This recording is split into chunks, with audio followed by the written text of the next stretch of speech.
Hello Hello, Foxtrot 4 Hotel Whisky Novembre F4 HWN. Je vous retrouve à nouveau pour une petite vidéo autour du Quansheng K5, en l'occurrence le K5-8, mais c'est pareil sur un K5 standard. J'ai effectué encore quelques petites modifications du firmware Exhumer, qui a l'air d'être toujours le firmware a priori le plus répandu.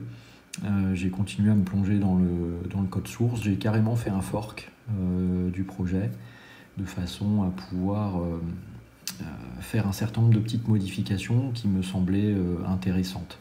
Donc je vous les partage ici, libre à vous ensuite d'en avoir l'usage que vous voudrez bien en avoir. Si ça ne vous intéresse pas, vous n'êtes bien évidemment pas du tout obligé de reprendre ces modifications que j'ai effectuées de mon côté pour un usage avant tout personnel. Donc concernant la ventilation des puissances, on l'avait vu dans les vidéos précédentes, c'est totalement folklorique. J'ai donc cherché à refaire un étalonnage un peu plus harmonieux, visant à avoir donc un mid à 2 watts, un high aux alentours de 5 watts et un low qui soit beaucoup plus QRP. Donc je vous avais sorti jusqu'à maintenant 3 firmware avec 3 puissances en low distinctes. Là, ce que j'ai cherché à faire en fait, c'est tout simplement un seul firmware, mais qui permette d'avoir ce paramétrage du low carrément par le biais du menu.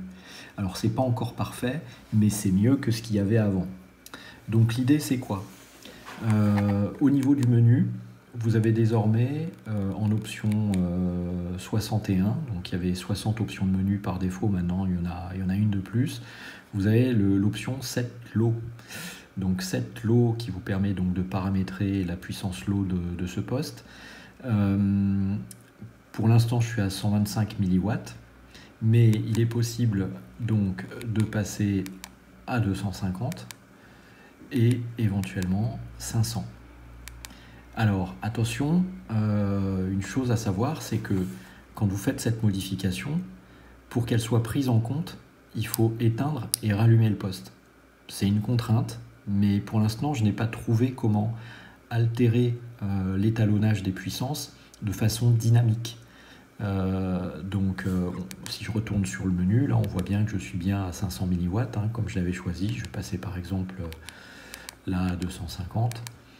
Si je ressors du menu par exemple ici et que je re-rentre, je vois bien que je suis à 250, mais ça n'a pas été pris en compte. Pour que ça soit pris en compte, il faut que on rallume le poste pour que les settings, les paramétrages soient relus au niveau du poste et que ça soit clairement effectif.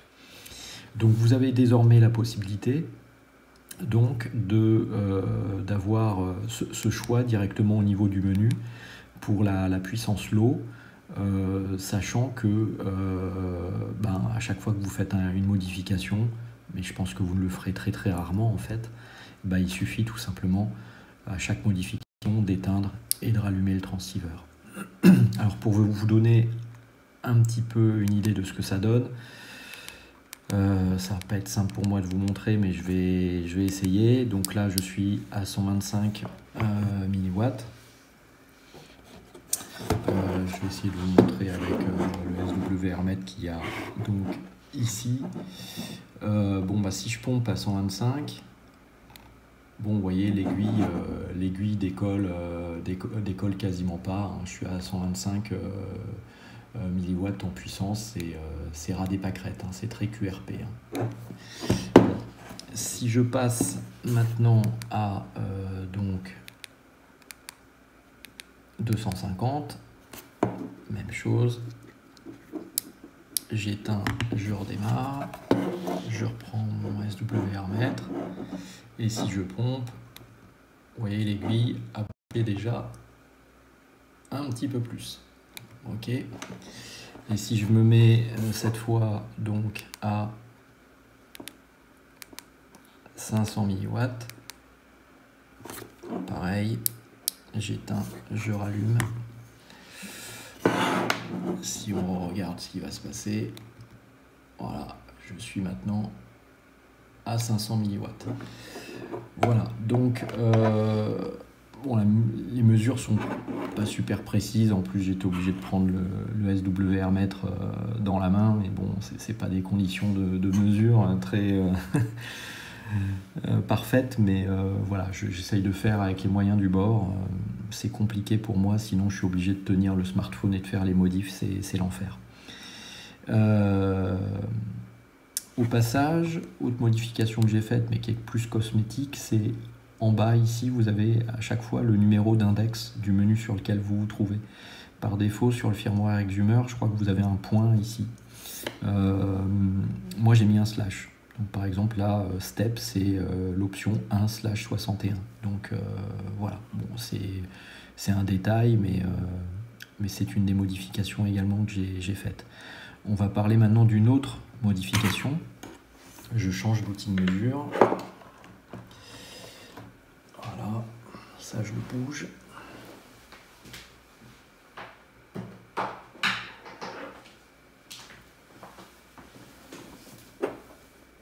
Et on va sortir le Tiny SA. Alors, je vais essayer de tout cadrer sur la caméra, c'est pas forcément simple.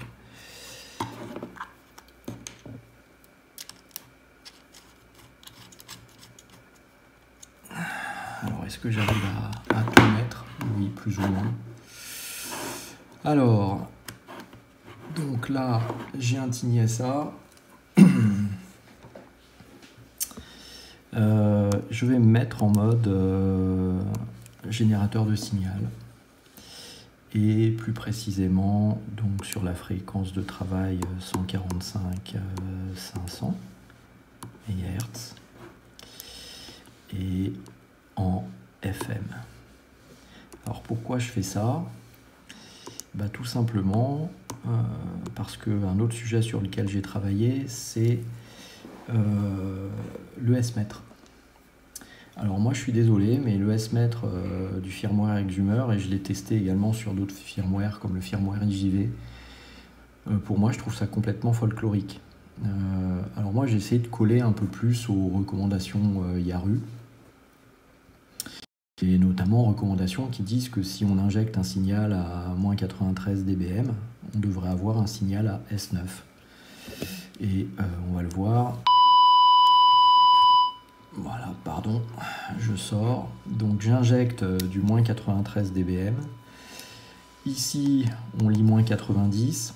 Bon, il y a potentiellement les pertes d'insertion, comme d'habitude, des connecteurs, etc. En plus, là, pour faciliter tous mes tests, j'ai dû mettre un adaptateur SMA vers BNC, BNC vers SMA pour rentrer là-dedans. Enfin, vous posez peut-être la question de savoir pourquoi, mais je peux vous dire que quand vous faites du développement et que vous êtes obligé de tester et de jongler entre différents outils de mesure, c'est très utile d'avoir juste besoin de tourner ici une fiche BNC pour changer d'outil de mesure.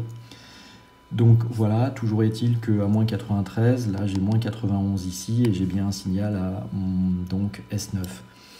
En l'occurrence, si je passe à moins 83, là je lis moins 80, je suis à donc S9 plus 13 dB environ. À moins 73, je lis moins 71, je suis à S9 plus 22. Ça reste assez correct.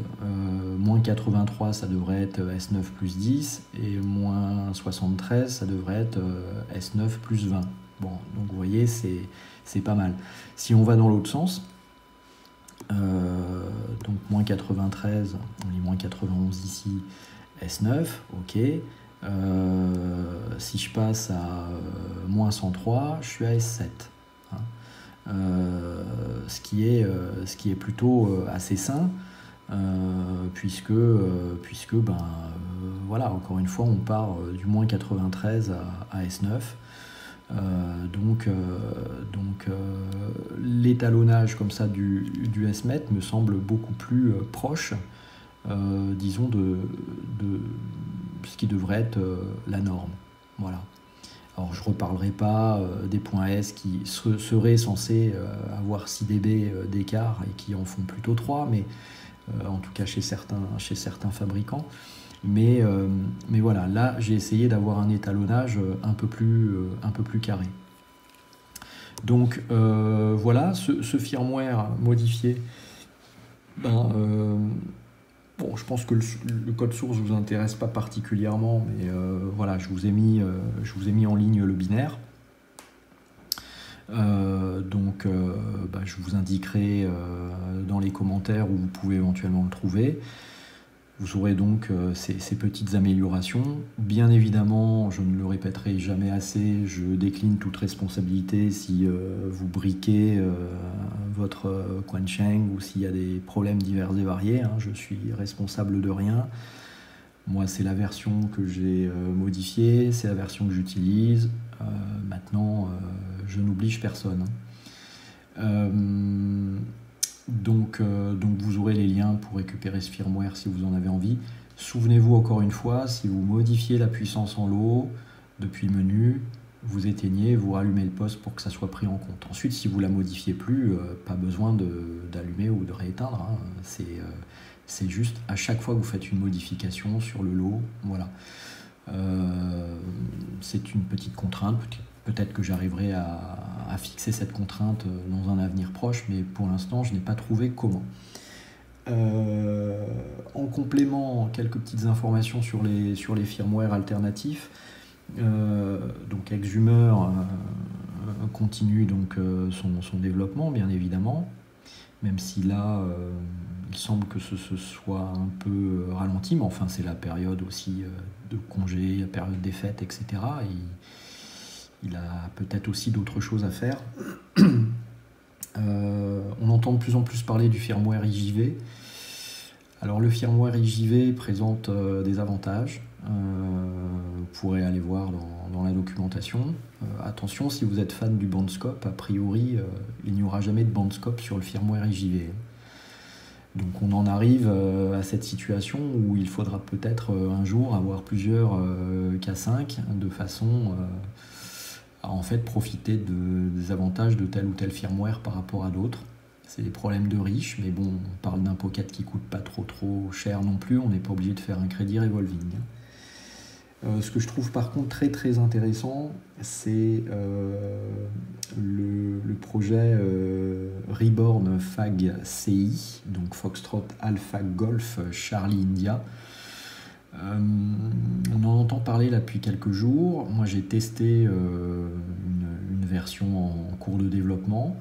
Je trouve ça très intéressant parce que on a probablement le début d'une nouvelle phase de développement de firmware sur le K5 avec ce projet Reborn FACCI.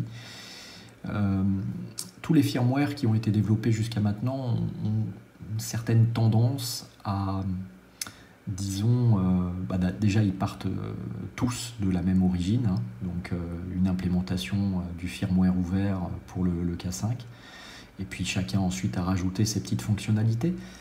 Mais le projet Reborn FACCI vraiment change beaucoup de choses au niveau de l'interface, de la présentation des données, etc., etc. Alors attention, il y a beaucoup d'informations qui sont écrites avec une police relativement petite. Si vous avez des problèmes de vue, ça peut être une contrainte. Et attention également, c'est un firmware qui est assez agressif vis-à-vis de l'EPROM de calibration. Je ne sais pas si vous êtes au courant, mais vous avez une EPROM de calibration qui fait 8 kg dans votre Quansheng K5 ou K5-8 et qui comporte tout un tas de données de calibration. Et avant de tester, si vous tombez dessus, le firmware Reborn Fag CI, je ne peux que vous encourager à backuper auparavant cette EPROM. Vous avez un projet qui s'appelle K5 Prog qui vous permettra de le faire. C'est plus sûr parce que le firmware Reborn Fag CI change beaucoup de choses. C'est un firmware vraiment très particulier. Ne vous attendez pas à juste avoir à flasher votre K5. ça va plus loin. Au démarrage, faut appuyer sur une touche pour que le firmware rentre véritablement en action après une étape d'initialisation. Donc c'est un peu déroutant. Et il y a quelques modifications un peu agressives de l'EPROM de calibration de ce que j'en ai vu. Voilà, donc vous êtes prévenus. Voilà, donc je vous mets toutes les informations pour récupérer ces modifications que j'ai faites. C'est pas parfait, je me suis peut-être planté dans mes mesures. Il y aura forcément le pimpin de base qui va venir pour se plaindre ou pour dire que c'est pas bien, c'est pas grave. Comme d'habitude, vous avez les commentaires en dessous si vous avez des questions, des remarques ou des insultes, j'ai l'habitude. Et d'ici là, 73 à tous, à très bientôt, ciao, bye bye.